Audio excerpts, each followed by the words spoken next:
J'ai gommé les ratures et là sur le papier j'ai effacé tes fautes au fur et à mesure. Et grâce à vos conseils de lecture, Olivia, bonjour. Bonjour, Je suis sûr qu'on Laurent. va passer une très bonne semaine. En tout cas, on va bien débuter. Vous allez nous donner le moral, j'en suis sûr, avec ce premier livre de Ludovic Escande qui nous emmène à sa conquête du Mont Blanc. Oui, L'Ascension du Mont Blanc, c'est un petit livre qui vient de paraître chez Pocket. Et si votre semaine ressemble à l'ascension d'une montagne, lisez ce livre parce que il va vous donner le moral. Parce que Ludovic Escande, il est éditeur parisien dans une grande Pas maison. grimpeur. Pas du tout grimpeur, mais alors pas du tout, c'était pas du tout l'homme de la situation. Il est en toute petite forme physique, il est très déprimé parce qu'il est en train de divorcer. Et en plus, il a le vertige. Il le dit, le La vide totale, m'inspire une trouille totale.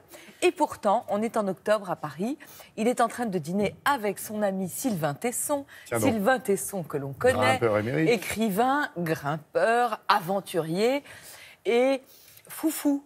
Parce que donc Ludovic lui dit « Oh, j'ai envie de respirer un autre air, je me sens prisonnier de ma vie ».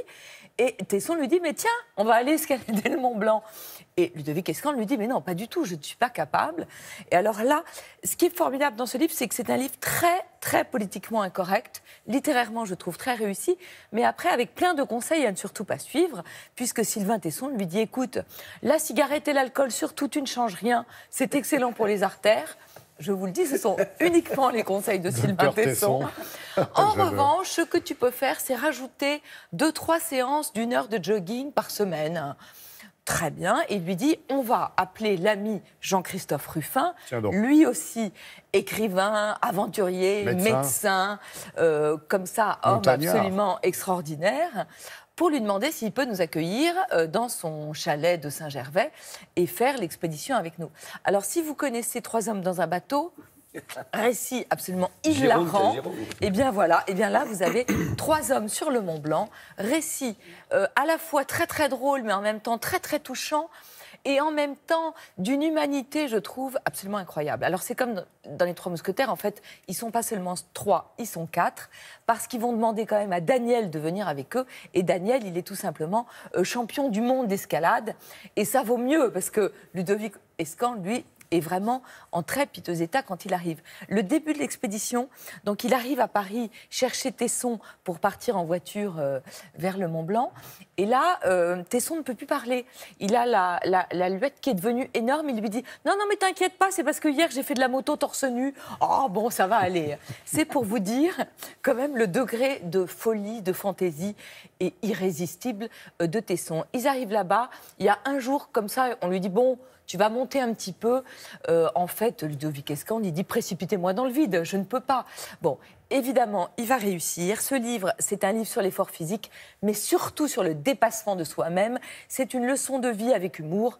Je ne vois pas ce qui est de mieux qu'une leçon de vie. Avec humour, c'est chez Pocket. Et pour finir, un petit livre choisi pour mon ami Alex, Souvenir Pop. Cathy Carsanti, elle a fait des BD géniales. Et là, elle a demandé à des chanteurs pop, Bertrand Belin, Philippe Catherine, Julien Bert, Catherine Ringer, Dominique A, Juliette Armanet, de raconter ce petit moment où ils ont décidé de faire de la musique, où ils ont compris la musique. Juliette Armanet, elle raconte un souvenir très joli. Elle est avec son père, elle est à la Fnac pour acheter Björk, qu'elle adore, parce qu'elle pense en plus que quand on écoute Björk, eh ben, on devient une fille très intéressante et très sensible. Elle écoute Ophélie Winter. Elle trouve ça génial. Son père lui dit « Mais achète-le !» Et là, elle dit « Oh non, non, c'est pas assez bien, Ophélie Winter. » Et son père lui dit « Évidemment, achète-le. La musique n'est pas une affaire de bon ou de mauvais goût.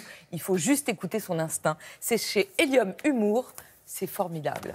Merci beaucoup, Olivia. Puis on conseillera aux montagnards de donner un nom au prochain refuge. Ruffin Tesson, ça serait un joli nom pour un refuge. Ruffin Tesson, Escande, très très bonne idée. La voie royale, là. Merci à tous les 3. Nous sommes